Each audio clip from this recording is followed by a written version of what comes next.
तो मुख्यमंत्री योगी आदित्यनाथ ने आज जब प्रथम चरण के चुनाव शुरू ही हुए उस वक्त एक बयान दे दिया, और जब बयान दिया तो उस बयान में वो ये बोल गए, उनका ये कहना हो गया कि भाई इस बार तो बीजेपी ले ही आना, क्योंकि इस बार अगर कोई और आ गया तो ऐसा माहौल हो जाएगा उत्तर प्रदेश में कि बंगाल, केरल या कश्मीर की तरह हो जाएगा।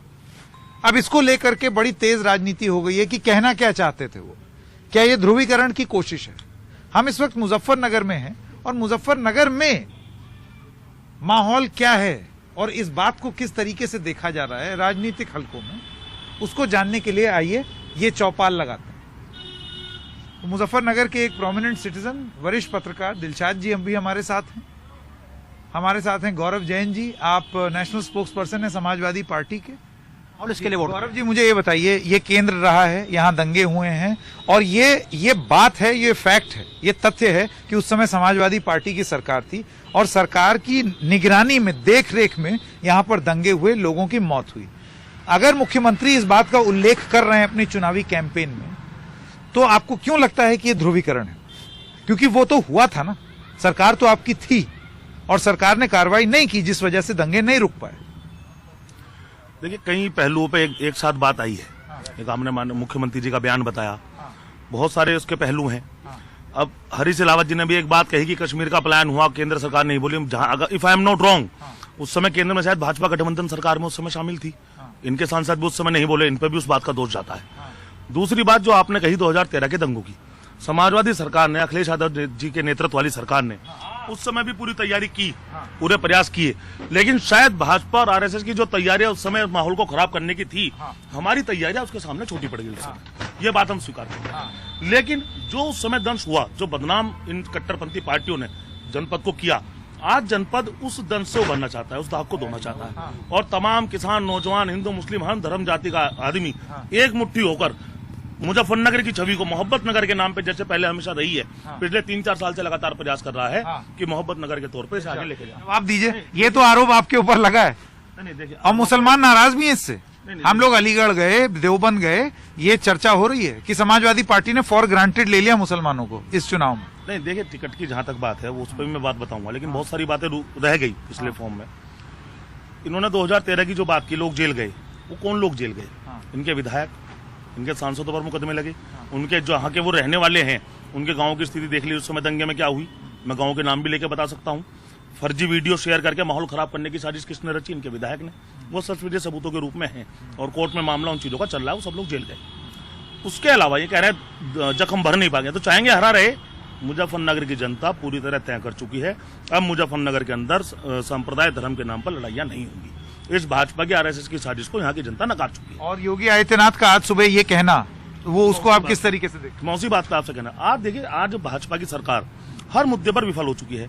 आप कई और अन्य चैनलों की भी डिबेट हुई, तमाम चैनलों में हमने अपनी बात रखी, भाजपा के प्रवक्ता जी भी रहे और पब्लिक के बीच में भी हमने बात रखी। लगातार हमने विकास का मुद्दा उठाया, हमने कहा रोजगार दिया तो नौकरियां बता दो कितनी दी, कितना व्यापार बढ़ा वो बता दो। 2012-17 तक हमारी सरकार थी, 17 से 22 तक आज आपकी सरकार है। मैं भी अपना मैनिफेस्टो मंगाता हूँ, आप भी अपना मैनिफेस्टो मंगाइए। चलिए मैनिफेस्टो पे चर्चा कर लें। ये मैनिफेस्टो पे चर्चा से बचते हैं, विकास के मुद्दों पे चर्चा से बचते हैं, नौकरी के मुद्दे पे चर्चा से बचते हैं। किसानों की स्थिति आपने देख ली, 700 से ज्यादा किसान शहीद हो गए, किसी एक छोटे कार्यकर्ता तक ने भी उन्हें उनके प्रति को 2 शब्द बोलने का जहमत नहीं उठाई।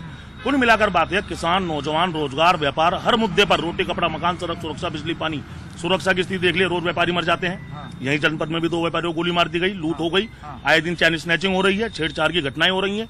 लगातार ये सरकार हर मुद्दे पे फेल हो गई है।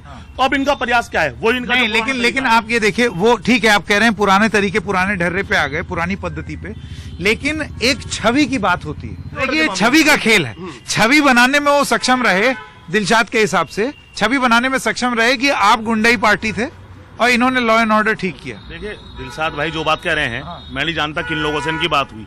हमारे बहुत वरिष्ठ पत्रकार साथी हैं, इनकी बात को मैं नहीं करूंगा, लेकिन ये बात ठीक है कि भाजपा के लोगों ने शोर बहुत मचाया, लेकिन वो लोग जवाब नहीं दे पाए कुलदीप सेंगर की बात पे, वो लोग जवाब नहीं दे पाए हाथरस की घटना पे।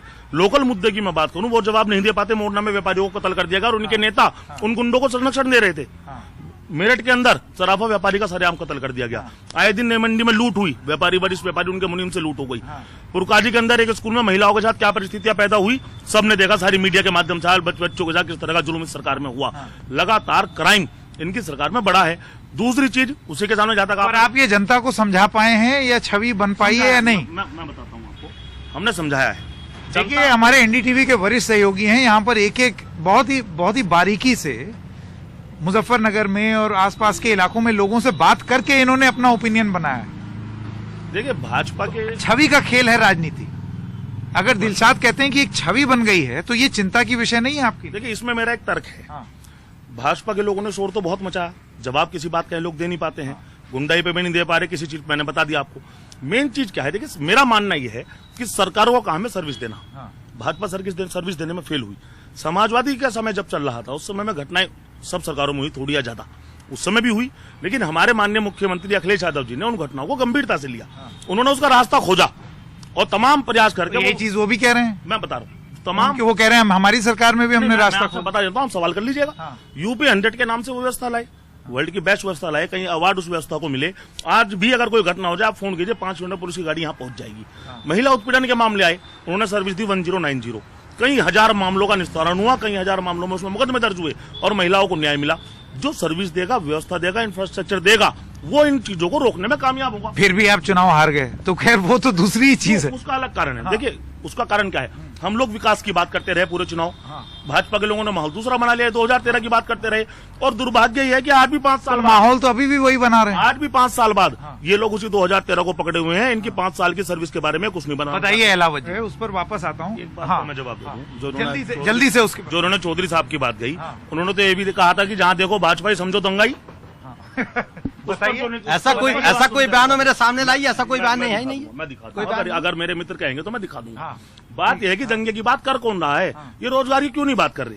अभी आप जहाँ बैठे हैं, ये पुल समाजवादी सरकार ने बनवाया, एक और पुल गांधी कॉलोनी में समाजवादी सरकार ने, कोई जवाब नहीं दे पाएंगे आपकी बात का। आप और 10 बार पूछ लीजिए, इनके पास कोई जवाब नहीं मिलेगा। देखिए बात क्या है, जो बात ये कह रहे हैं कश्मीर वाली, इनकी भाजपा की सरकार थी, केंद्र में भी सरकार थी, वहां स्टेट में भी सरकार थी। कितने सैनिक हमारे शहीद हो गए, क्यों नहीं रोक पाए वहां की अव्यवस्थाएं ये लोग। जहां तक पश्चिम बंगाल की बात है, केरल में 100% लिटरेसी, ऐसी लिटरेसी उत्तर प्रदेश में हो जाए तो हमारा सौभाग्य। पश्चिम बंगाल की जहां तक बात है तो निश्चित पश्चिम बंगाल जैसा यहाँ होने जा रहा है, वहां खेला हुआ था और यहाँ बहुत बड़े स्तर पर खदेड़ा होगा। जवाब ये रोचक बात दिलशाद है, ये घुमा दी इन्होंने बात, क्योंकि वो जो नारा है वो पश्चिम बंगाल से ही समाजवादी, अभी वो ममता बनर्जी यहाँ आकर के कैंपेनिंग भी करके गई है, खेला बनाम खदेड़ा। देखिए ऐसा है, खेला प्लस खदेड़ा। गौरव जी देखिए मैं दंगे की बात को आगे बढ़ाना नहीं चाह रहा था, लेकिन अब भाई का तो रोचक, उनके लिए तो वही फील्ड है, उसी पे बात करना चाहिए। लेकिन दिलशाद भाई का जो सवाल है, मैं इनकी वजह से इस बात को थोड़ा सा आगे बढ़ाऊंगा। अच्छा मुझे एक बात बताइए, एक सेकंड मैं आपसे पूछना, मैं देख रहा हूँ ये समाजवादी पार्टी जो है ये बचती है इस मुद्दे से पूरे चुनाव में, क्यों दिलशाद?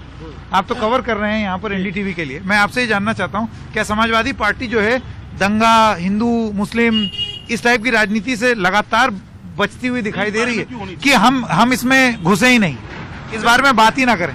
बिल्कुल, समाजवादी पार्टी नहीं, इवन के कांग्रेस पार्टी या बसपा के जो लोग हैं या और अन्य दल हैं, वो दंगा पीड़ितों की बस्ती में जाएंगे, थोड़ी देर के लिए जाएंगे, पूछेंगे क्या, लेकिन पलट के दोबारा नहीं आते हैं। उनके जो बेसिक जो मुद्दे हैं, उनके पानी का, इवन के राशन कार्ड तक लोगों के पास नहीं है। वोट डालने का अधिकार सब लोगों को है, लेकिन उनके अभी तक कुछ लोगों के वो वोट कार्ड भी नहीं बने हैं। उन लोगों के लिए स्कूल नहीं है, गंदी बस्तियों में रहने के लिए मजबूर है, बच्चे स्कूल नहीं जा सकते हैं। जिनसे बात करते हैं वो उनकी दंगों की बात तो जरूर करेंगे, उनके पास जाएंगे, लेकिन क्या सॉल्यूशन है उनके पास? आप मुझे ये बताइए गौरव जी, अब यहाँ पर अगर समाजवादी पार्टी ये मान करके बैठ गई कि भाई वो हिंदू मुस्लिम की बात कर रहे हैं, हम उस फचड़े में पड़े ही ना, हम उसके बारे में बात ही ना करें, इस चक्कर में कहीं ऐसा तो नहीं है कि आपने पीड़ितों को भी भुला दिया?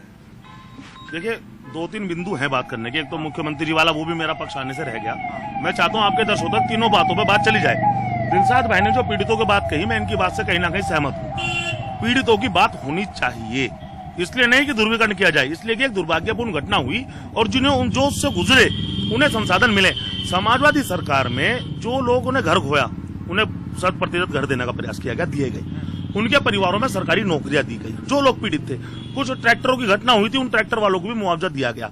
उसके बावजूद ही अगर हमारे चूंकि वरिष्ठ पत्रकार हैं और कह रहे हैं कि उसमें कुछ लोग ऐसे थे जो रह गए, हो सकता है 2-4% रह गए हूं, मैं मना नहीं करता। नहीं, आप उन बस्तियों में क्यों नहीं गए इस नहीं, हम चुनाव गए। में? आपने आश्वासन क्यों नहीं दिया उन लोगों को? हम गए हैं। आपने आश्वासन दिया है उन लोगों को कि आपके साथ इंसाफ होगा? मैं बताना चाहता हूं आपसे, मैं बता या इस मामले से बचने के चक्कर में आप पूरे तरीके से कटी लिए? बातों का जवाब देना चाहता हूं भाई साहब, मैं दोनों बातों में अपना पक्ष रखना चाहता हूं। देखिए, जहां तक बात है उस समय की, जो डाटा आया, जितनी जानकारी अधिकारियों के माध्यम से, अन्य माध्यमों से मिली, उन सब के लिए संसाधन प्रोवाइड कराए गए, उन लोगों को एस्टैब्लिश करने के लिए पूरा प्रयास किया गया। फिर भी अगर कोई रह गया, ठीक है, भाजपा सरकार उन लोगों को, पीड़ितों के पास तक नहीं जाना चाहती, शायद वो इनके अपने लोग नहीं होंगे, लेकिन कल को समाजवादी सरकार जो जैसे बनने जा रही है, निश्चित हम इस डाटे को कलेक्ट कराएंगे माननीय मुख्यमंत्री के सामने।